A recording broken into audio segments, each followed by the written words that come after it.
মসজিদের ফজিলত।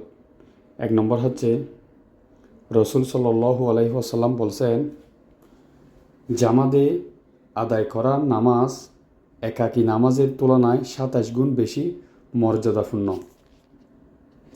2 নম্বর হচ্ছে রসুল সাল্লাল্লাহু আলাইহি ওয়াসাল্লাম বলছেন, যে ব্যক্তি ফজরের নামাজ জামাতে আদায় করে তারপর ওই জায়গাতে বসলো এবং সূর্য ওঠা পর্যন্ত আল্লাহকে স্মরণ করো, অর্থাৎ আল্লাহর জিকির করলো, তারপর 2 রাকাত ইশরাক নামাজ আদায় করলো, সে সম্পূর্ণ হজ ও উমরা সওয়াব লাভ করবে।